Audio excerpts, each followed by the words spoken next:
नमस्कार, मैं हूं माही सिंह और आप देख रहे हैं नेक्स्ट 9 न्यूज। आज बात करने वाले हैं उत्तर प्रदेश की सियासत को लेकर। भारतीय जनता पार्टी इस बार एक्टिव मोड में नजर आ रही है। उपचुनाव हैं 10 सीटों पर। ऐसे में योगी आदित्यनाथ अपना पूरा दमखम दिखाने में लगे हुए हैं, लेकिन वहीं मान लिया जाए केशव प्रसाद मौर्य और अनुप्रिया पटेल को लेकर तो कहीं ना कहीं अब इनके सुर भी बदलते हुए नजर आ रहे हैं। लगातार योगी आदित्यनाथ की खुलकर तारीफ केशव प्रसाद मौर्य कहते हुए नजर आते हैं और ये भी कहते हैं कि पीएम मोदी जैसा कोई प्रधानमंत्री नहीं है और योगी जैसा कोई मुख्यमंत्री आपने देखा है क्या? जनता से इस तरीके का सवाल पूछते हैं। इससे ये साफ हो जाता है कि कहीं ना कहीं केशव प्रसाद मौर्य के जो मन में मनमुटाव था, कहीं ना कहीं अब वो दूर होता हुआ नजर आ रहा है और यही कारण है कि अब योगी आदित्यनाथ के साथ केशव प्रसाद मौर्य साए की तरह घूमते हुए नजर आ रहे हैं। ऐसे में अखिलेश यादव इस पर तंज कसते हुए कहते हैं कि वहां पर शीर्ष कमान से ये फैसला आया है, तभी योगी आदित्यनाथ और केशव प्रसाद मौर्य दोनों एक साथ आते हुए नजर आ रहे हैं और जबकि अंदर खाने में कुछ भी ठीक नहीं चल रहा। अखिलेश यादव इस तरीके के इल्जाम लगाते हुए नजर आते हैं। हालांकि उनका मॉनसून ऑफर कहीं ना कहीं भारतीय जनता पार्टी में खलबली का कारण बन गया था। लगातार अपर्णा यादव और जिस तरीके से ये खबरें निकल कर आ रही थी कि अब केशव प्रसाद मौर्य और अनुप्रिया पटेल पार्टी से बगावत कर सकते हैं, वहीं अपर्णा यादव की भी अटकलें लगाई जा रही थी कि वो पार्टी का दामन छोड़कर सपा में शामिल हो सकती हैं। वरुण गांधी, बृजभूषण शरण सिंह, ऐसे तमाम चेहरे हैं जो कहीं ना कहीं इस बार भारतीय जनता पार्टी की मुश्किलें बढ़ाते हुए नजर आए। लेकिन सबसे ज्यादा जो मुश्किल बढ़ाई वो सहयोगी दलों ने बढ़ाई, जिसमें अनुप्रिया पटेल, केशव प्रसाद मौर्य और संजय निषाद, ओपी राजभर जैसे तमाम नाम जो हैं वो शामिल है। ऐसे में बात कर लिया जाए तो योगी आदित्यनाथ कहीं ना कहीं मिल्कीपुर सीट और कटहरी सीट पर अपना दावा ठोकने के लिए पूरी तरीके से तैयार हैं। माना ही जा रहा है कि इस बार के उपचुनाव में ये 2 सीटों पर योगी आदित्यनाथ अगर कब्जा कर लेते हैं तो उनकी जो छवि थी, जो खराब हो गई थी लोकसभा चुनाव में, कहीं ना कहीं वो बनती हुई नजर आएगी और उसी छवि को मेंटेन करने के लिए केशव प्रसाद मौर्य उनका बखूबी से साथ देते हुए नजर आ रहे हैं।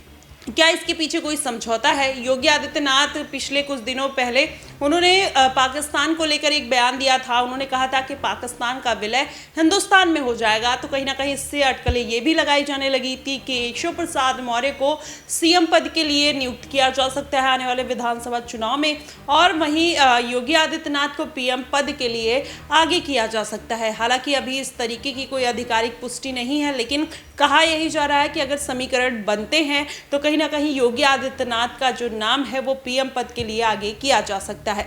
और वहीं केशव प्रसाद मौर्य के बदले हुए सुर और योगी आदित्यनाथ की इस तरीके से तारीफ करना कहीं ना कहीं इसी बात की तरफ इशारा करते हैं कि अब उत्तर प्रदेश में बड़ा खेला होने वाला है, या तो मुख्यमंत्री पद को लेकर या फिर पीएम नरेंद्र मोदी के इस्तीफे के बाद योगी आदित्यनाथ पीएम पद के दावेदार के रूप में सामने आ सकते हैं। फिलहाल आपको ये बयान सुना देते हैं कि किस तरीके से केशव प्रसाद मौर्य योगी आदित्यनाथ की तारीफ करते हुए नजर आते हैं भरे मन से और जनता के बीच में खुले तौर पर ये बात कहते हैं। कहीं ना कहीं ये जनता को भी हैरान कर देने वाली बयान था और ये बयान कहीं ना कहीं जनता को भाता हुआ भी नजर आ रहा है, क्योंकि उनको बिल्कुल पसंद नहीं था कि बीजेपी के इतने बड़े कद्दावर नेता पार्टी छोड़कर चले जाएं या सपा में शामिल हो जाए, किसी और पार्टी में शामिल हो जाए। कहीं ना कहीं ये बयान भारतीय जनता पार्टी के लिए बहुत मायने रखता है।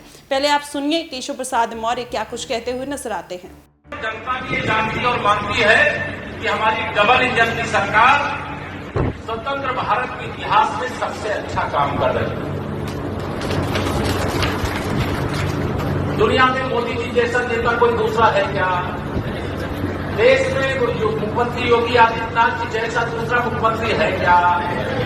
तो जब देश का नेता हमारा दुनिया का सबसे शक्तिशाली, प्रभावशाली और प्रदेश के हमारे मुख्यमंत्री जब पूरे देश के मुख्यमंत्रियों की तुलना होती है उसमें सबसे अच्छा काम उनकी अगुवाई में किया जा रहा है, तो पीछे होना चाहिए कि आगे होना चाहिए? तो देखा आपने किस तरीके से केशव प्रसाद मौर्य के जो सुर है वो बदल गए हैं। फिलहाल इस राजनीति पे आपका क्या कुछ कहना है? क्या ये कोई समझौता है या फिर खुले तौर पर जो केशव प्रसाद मौर्य नियुक्तियों की आरक्षण की ब्यौरा मांगते हुए नजर आए थे, विभागों का ब्यौरा मांगते हुए नजर आए थे, आज वही केशव प्रसाद मौर्य के जो सुर है वो बदल गए हैं? आपको क्या लगता है कि इसमें कितनी सच्चाई है या तो एक राजनीति है? आप हमें कमेंट बॉक्स में जरूर बताइएगा। फिलहाल के लिए बस इतना ही। देश और दुनिया की तमाम खबरों के लिए हमारे साथ बने रहिएगा नेक्स्ट 9 न्यूज पर।